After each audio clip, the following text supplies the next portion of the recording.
Entonces, la convocatoria, y me meto, ahí ya te doy el tema, ¿no? O sea, la convocatoria abre a principios del año, cierra entre los meses de febrero y marzo, tienen que evaluarse, tienen que dar resultados en mayo, junio, y en un momento dado se están otorgando los recursos en julio, agosto, pero el programa exige que el proyecto y los recursos que se dan sean ejercidos antes de que se termine el año, lo que reduce el tiempo de desarrollo de los proyectos. Y entonces también hay casos de empresas que cuando lo reciben dicen, sabes que ya no lo quiero, entonces tiene que ser otra vez reasignado a alguien más. Entonces es un programa difícil. CONACYT hace un gran esfuerzo. El doctor Chávez, a quien conozco, de veras no la pasa bien en toda esta primera parte del año, que es la parte que tiene más álgida el programa, porque de veras es muy complejo resolver tanto en tan poco tiempo, y yo siento que necesita haber algo, y es ahí donde, perdón Miguel, te doy la palabra para que ahora seas tú quien nos presente. Gracias, Paco. Por supuesto, muchas gracias a la DIAT por la invitación. Un honor además compartirla. No es mesa, pero bueno, los silloncitos con Gaby y con Tomás. Por supuesto, el estar frente a una audiencia a la que tanto estimo y a la que he acompañado, he tenido el honor de asistir en algunas ocasiones. Siempre llegar al final es un poquito difícil, ya muchas cosas las dijeron, además ahora no me dijeron tienes nada más 10 minutos, lo cual ya me da mucho gusto, porque normalmente ya se acabó el tiempo. Entonces voy a tratar de completar algunas de las ideas. Y aquí, por supuesto, no es una crítica a los organizadores ni a los temas, pero me parece que hay una invitación en el título. Yo espero que haya sido, es una provocación. Por supuesto, ya lo dijo Gabriela, ya lo dijo Paco, ya lo dijo Tomás, pero ciertamente la circunstancia en la que nos colocó esta transición de los incentivos indirectos a los directos nos lleva muchas veces a estar efectivamente pensando en que es uno u otro, y muchas veces tratar de defender las virtudes de un programa frente a las virtudes o a las debilidades del otro. Entonces aquí simplemente el insistir en que tratáramos de evaluar en sus méritos cada uno de los dos, partiendo de que son complementarios. Y yo reconozco que incluso en nosotros mismos en el CONACYT en algunos momentos hemos dicho, bueno, es que ahora los incentivos directos evitan tales cosas. Creo que hay que abandonar. O sea, nosotros mismos a veces debilitamos nuestra posición porque en el ánimo de defender uno u otro damos argumentos que al final de cuentas debilitan a los dos. El tema de por qué la innovación ya lo abordó Gabriela. Yo creo que no hay mucho más que agregar. Está de todas maneras en los materiales que seguramente estarán a disposición de ustedes. Simplemente insistir en que es un tema que ya no es una opción, es una necesidad. Esto está reconocido en muchos lugares, y ubicar el contexto del programa de estímulos a la innovación. Ya Gabriela señalaba que en los incentivos indirectos, por ejemplo, el panorama, el rango de acciones que pueden ser apoyadas a través de estos mecanismos indirectos, pues puede ser más amplio. En el caso del programa de estímulos a la innovación, esencialmente lo que tratamos es de ubicarnos al final de la cadena de investigación aplicada y hasta hasta el prototipado, digamos, antes de entrar a la producción en línea. Es decir, cuando todavía hablamos de una oportunidad de negocio, desafortunadamente no todas las propuestas tienen esa claridad, y también hay que reconocer que no todos los sectores tienen una visión muy clara de cuándo terminas la etapa piloto y cuándo empiezas la producción en línea. Tecnologías de la información, en qué momento es piloto y en qué momento estás en línea, cuando lo que tienes al final es un intangible, es una licencia que realmente no te va a llevar a un problema de manufactura. Entonces, básicamente los objetivos del programa tienen que ver con tres cosas sobre las cuales trataré de platicarles qué es cómo vemos las cosas. Por supuesto, recordar nada más, por si alguno no tiene el contexto, al igual que otros instrumentos de apoyo, en el caso de los estímulos a la innovación son subsidios. O sea, son transferencias condicionadas, como dicen, condicionadas ¿a qué? A que haga lo que dije que tenía que hacer, no necesariamente a que mi innovación tenga éxito comercial.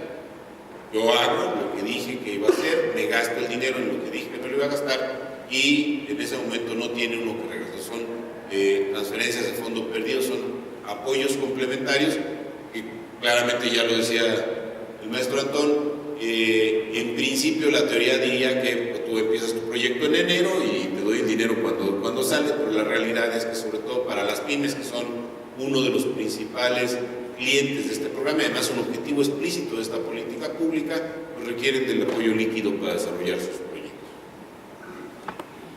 El programa tiene 3 cajones: un cajón para pymes, un cajón para empresas grandes y un cajón que inicialmente, cuando se concibe el programa, se pensaba que sería el cajón para el desarrollo de centros, para el desarrollo de infraestructura, y muy rápidamente transita a una idea de apoyo a redes que ha venido madurando. Aprovecharía tal vez para señalar algo que aparece en un estudio que recientemente le presentó la OCDE al CONACYT, en donde decía que muchas de estas herramientas de política y las estrategias más generales de política difícilmente son diseñadas e instrumentadas desde el principio. O sea, generalmente estos procesos van madurando y se van corrigiendo. Entonces, el PEI, en general, el Programa de Estímulos a la Innovación, nos parece que es un ejemplo claro de ajuste continuo. En el caso de ProInnova, probablemente los que han participado desde el inicio recordarán que en su primera versión había que tener 2 vinculaciones que podía ser una empresa y una institución académica. Tuvimos casos de vinculaciones de centros de investigación privados que en realidad eran el área de investigación y desarrollo de la empresa XY, y hay una dificultad para poderlo asimilar. Al siguiente año se modifica, se aceptan solamente centros de investigación públicos e instituciones de educación superior públicas y privadas, y luego en la cuarta convocatoria se regresa a la idea de tener 2 vinculaciones, y vamos a ver más adelante algunas de las razones. Como les decía, vamos a trabajar, o vamos a tratar de expresarles nuestro punto de vista sobre estos 4 temas en los que, digamos, la literatura, las opiniones, ciertamente incluso las críticas a los incentivos indirectos, dieron origen al Programa de Estímulos a la Innovación: un bajo nivel de innovación empresarial, el segundo no lo veo, una débil vinculación, de la que ya Tomás habló ampliamente, una falta de definición de áreas estratégicas y una alta concentración geográfica. ¿Para qué ha servido? ¿Qué es lo que ha pasado con el Programa de Estímulos a la Innovación? En la primera parte hay un bajo financiamiento, y por lo tanto el propósito inicial del programa era que las empresas invirtieran en innovación, con todas las dificultades que implica saber si están haciendo innovación, están haciendo desarrollo tecnológico, están haciendo pato, pues, para tenerlo claro, pero a partir de los instrumentos y las capacidades que tenemos, lo que vemos es que después de 4 años, por cada peso público que se ha invertido de manera general, las empresas han puesto un poco más, 1.3, 1.4, es decir, la idea es que haya más inversión. Ya Tomás retomaba estos datos del índice mundial, en donde claramente la inversión en las empresas ha crecido en estos últimos años, y esto forma parte de un continuo que viene ciertamente desde los incentivos fiscales. Cuando nos vamos un poquito más al detalle, nos damos cuenta en este proceso que, si bien es cierto que hay una inversión mayoritaria en las empresas, el diseño de los incentivos, a los que ya también se han referido, que han usado la palabra antes que yo, lo que estaba generando era, por la participación de pymes y por las tasas de subsidio a la vinculación, una disminución en la inversión privada. Por eso es que corregimos desde el año pasado los niveles de incentivos y los requisitos de modalidad, y eso nos permitió recuperar menos de un peso privado por cada peso público, a llegar a un equilibrio prácticamente peso a peso en la inversión. No partimos de que el PEI deba de ser necesariamente un programa en donde haya más, no es par y paso, no es nuestro propósito. El propósito es incentivar la innovación, incentivar la vinculación, pero tampoco podemos dejar de lado la inversión privada. Un tema que es claro, tenemos mucha más demanda que capacidad de atención. Son un poco los datos de lo que ha sucedido en las barras verdes de manera global en las primeras 4 convocatorias, y de los rositas son específicamente la convocatoria del año pasado, que más o menos nos dan una idea, del orden de 500 a 600 proyectos tenemos capacidad de apoyar, y del orden de 2,000 millones de pesos, que ciertamente es insuficiente, y aquí ustedes lo pueden ver claramente. Decía Paco que en el RENECIT tendríamos del orden de 4,000 empresas registradas. Como ustedes pueden ver, han participado en algún momento en el programa 3,400. Casi todas las empresas que están en RENECIT han postulado, pero solamente hemos tenido la capacidad, por un lado, por los recursos que tenemos, aunque también habría que aceptar que no necesariamente todas las empresas presentan propuestas bonitas, buenas y que son aprobadas. O sea, tenemos poquitos casos, pero no traigo esa gráfica, pero habrá unas 20 empresas que han participado hasta 4 veces y nunca han tenido una propuesta de suficiente calidad, lo cual nos lleva también a otro problema de cómo generamos capacidades en el sector empresarial, y no necesariamente en estos gestores, que también hay buenos, pero que hay claramente una función de intermediación que tienen que apoyar, que tienen que desarrollar. Uno de los aspectos que hemos tratado de incidir, o por lo menos de monitorear, es que esto no se vuelva un club de Toby, que no se vuelva simplemente las mismas empresas que están participando, y debo de reconocer que esto también es una reacción a una crítica que había a los incentivos fiscales. Lo que ustedes ven, la primera barra, es cuántas empresas que nunca habían participado en el PEI se presentan en la siguiente convocatoria. Por eso no está 2009, o sea, en el primer año, en 2010, las 2/3 partes de las empresas postulantes eran nuevas, lo cual era normal. Pero si nos concentramos en 2012, vamos a ver que aproximadamente cada año casi la mitad de los postulantes son nuevos.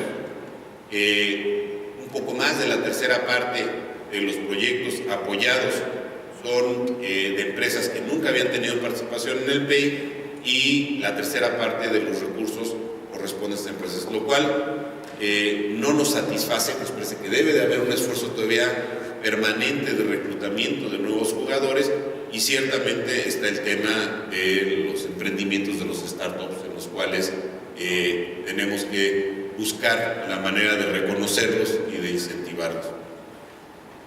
El otro aspecto es el apoyo a las pymes. Es un objetivo explícito del programa, y el esquema de incentivos favorece claramente los subsidios, el porcentaje de subsidios de las pymes frente a las grandes.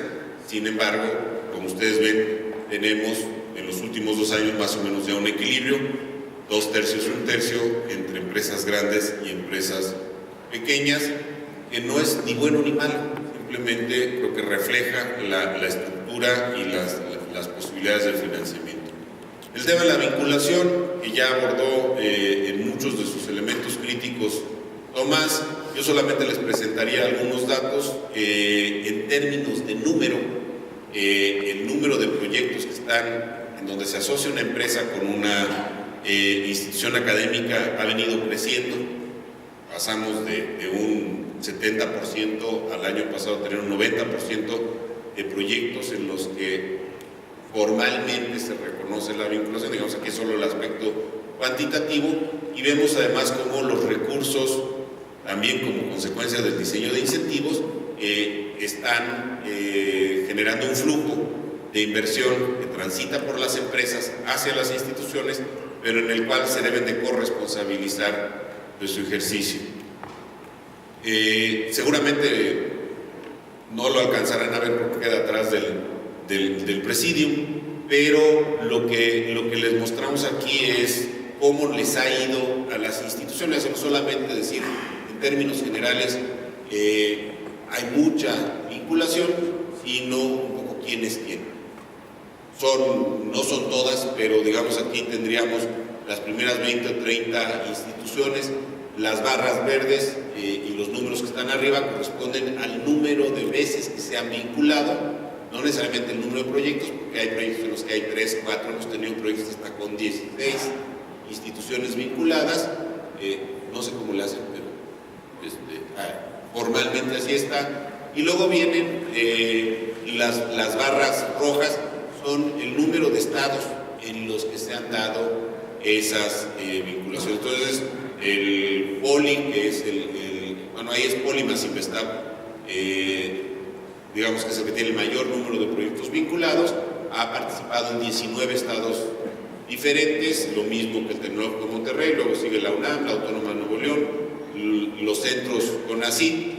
Esta es un poquito más concentrada, es por sistema, otra vez el sistema POLI Investap, en 19 estados con 62 proyectos.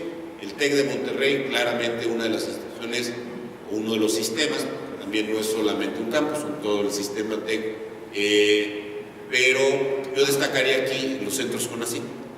Si ustedes ven, por ejemplo, la cuarta, que es la Dirección General de Educación Superior Tecnológica, que son los TECs federales, básicamente están en 25 estados y seguramente refleja proyectos con una vinculación local. Lo mismo sucede con las universidades estatales, son 26 estados, y es raro que veamos a la Universidad Autónoma de Coahuila en un proyecto en Yucatán. Pero si ven a los centros CONACYT, están en 30 entidades. Entonces, los más caminadores, los más activos en la vinculación son los centros públicos. Otra vez, esto no es ni bueno ni malo, es simplemente el dato que tenemos. El tema de los tiros de precisión, que siempre salen en las reuniones y en las sesiones de los definidores de política, que no podemos tirar escopetazos. El PEI tenía un esquema transversal, es decir, cualquier tipo de innovación puede ser financiada, pero desde la segunda convocatoria se solicitó que los proyectos se alinearan a las prioridades por lo menos de los estados. Obviamente aquí no están todos, ahí en la parte baja de la diapositiva pueden ver que los proyectos que han sido apoyados en el PEI corresponden a 47 subsectores. Estamos utilizando la clasificación de CIAN con las ventajas y desventajas que esto nos trae, pero como ustedes pueden ver, el número de entidades, que es la columna de la derecha, en donde los estados han declarado que esa es una de sus prioridades. Y aquí tal vez la reflexión es que el PEI, al igual que los incentivos fiscales, reflejan la realidad productiva del país. Falta ver cómo le ponemos la aspiración de futuro del país, o sea, dónde podemos poner estos incentivos para que además de reflejar esta realidad, podamos ir trabajando hacia estos sectores emergentes. Aquí solamente les pediría que vieran la penúltima columna, la primera y la última línea de la solicitud. O sea, y finalmente, ¿para qué sirve poner prioridades? Ven ustedes, el 78% de las propuestas pertinentes se alinearon a los sectores, a los subsectores prioritarios que declararon los estados, y esto es solamente convocatoria 2012, y el 87% de las apoyadas correspondían a sectores prioritarios. Si hay una buena lectura de los estados al poner sectores prioritarios que efectivamente corresponden a la realidad de los estados, o al revés, pues es un tema que seguramente se puede rascar. Aquí es un poco lo mismo que ya tenían. Vemos que el número de propuestas, el subsector que ha tenido más, o los subsectores agrupados, es todo lo que sería tecnologías de la información, después automotriz, alimentos, agroindustria, química, salud, que corresponde, si lo vemos, espero que si lo vean, bueno, en la pantalla grandota si se alcanza a ver, esto es, si lo correlacionamos por un lado con la participación de estos subsectores en el PIB y en el eje vertical, la tasa de crecimiento, vemos como los subsectores más importantes, equipo de transporte, alimentos, servicios profesionales científicos, que son tecnologías de la información, industria química, ganadería, que están, digamos, en la participación más alta del PIB, son en donde hemos colocado más recursos. Esta, otra vez en la pantalla, lo ven, es lo de los incentivos fiscales. Creo que es clara la semejanza, es decir, los proyectos y los apoyos están en donde están las capacidades, es decir, estamos incentivando nuestra capacidad de hacer mejor lo que ya hacemos, pero tendríamos que hacerlo. Esto solamente para que lo vean sumado. Este es cómo ha apoyado estas políticas de incentivo a la innovación, las últimas dos, los incentivos fiscales y los estímulos a la innovación, relacionados con el Producto Interno y con los sectores de rápido crecimiento. Otra vez estamos del lado donde aportan más al PIB y un poco en los sectores emergentes. Esto ya lo planteó Tomás de manera mucho más elegante y más gráfica, y simplemente que la aspiración del programa ha sido la de lograr que no solamente empresas de todos los tamaños, de todos los sectores, sino también de todas las regiones participen de este esfuerzo. Algunas cosas, hay un tema de evaluación que es fundamental, hay muchas miradas, creo que al igual, ya lo dijo Paco, al igual que en el caso de los incentivos fiscales, se nos va a acabar la beca. Está funcionando bien, todo el mundo está contento de que haya dinero para la innovación, pero van a empezar los peros. Creo que es muy importante un esfuerzo de evaluación. Aquí solamente citamos una de las evaluaciones que están hechas a través de la Comisión Nacional de Evaluación, el dato que reporta el doctor Calderón, en donde para el primer año del programa y solo para pymes, que es lo que le permitió su metodología, había una adicionalidad a la que hace referido Gaby del 38%. Creo que hay que hacer todos estos elementos de evaluación, estas otras vertientes de evaluación. El tema de la mejora o de la evolución constante del instrumento, aquí tan solo para mencionarles algunos de los cambios que son poco transparentes para el público en general, pero que después de que el año pasado se había eliminado la posibilidad de una bolsa nacional, este año se retoma la bolsa nacional y se cambia el orden en el que se asignan las bolsas nacionales y estatales, y se hace un primer intento. Vamos a ver cuál es el resultado. Por un lado, de establecer una bolsa específica para empresas que no habían tenido antes un apoyo, y eso va a generar una bolsa de 200 millones para, digamos, empresas nuevas en el PEI, independiente o adicional a las bolsas estatales, y 300 millones para los sectores estratégicos que se definan en el marco de la política industrial.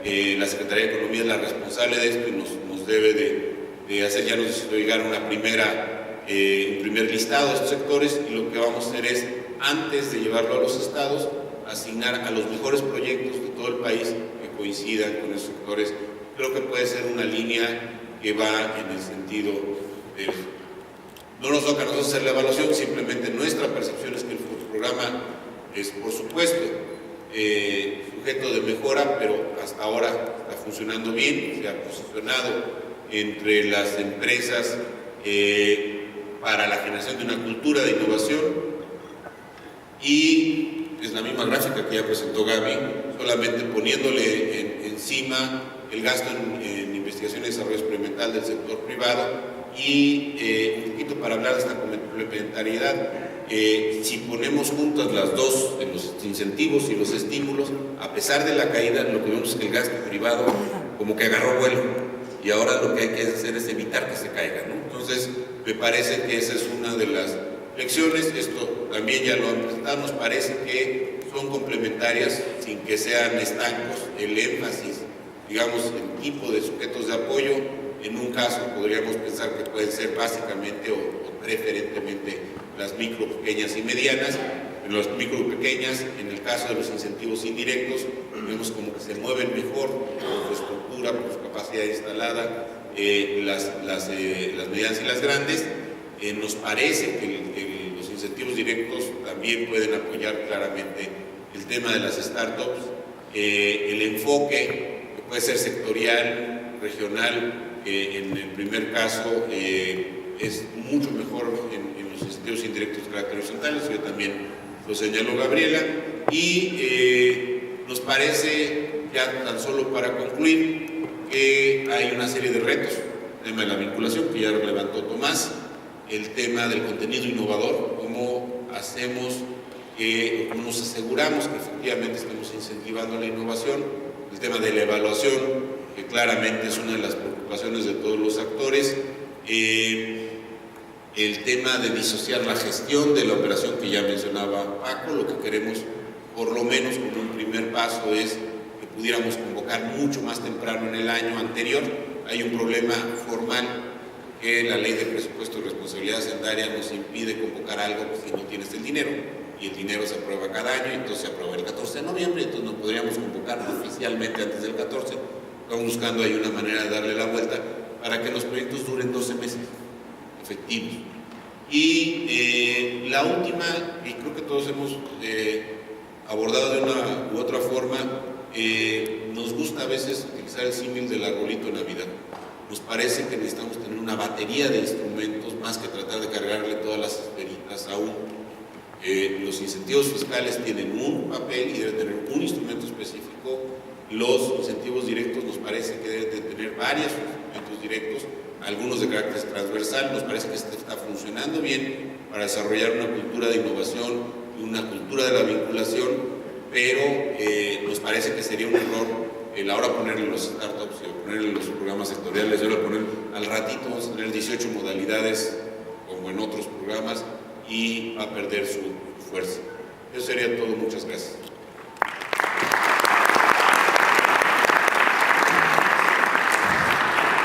Pues, muchas gracias, Miguel. Yo creo que explicas muchos de los problemas. El programa de estímulos a la innovación sí ha resuelto la vinculación, sí ha promovido la vinculación. Este fue un requisito de este programa que no lo tuvo el programa de estímulos fiscales.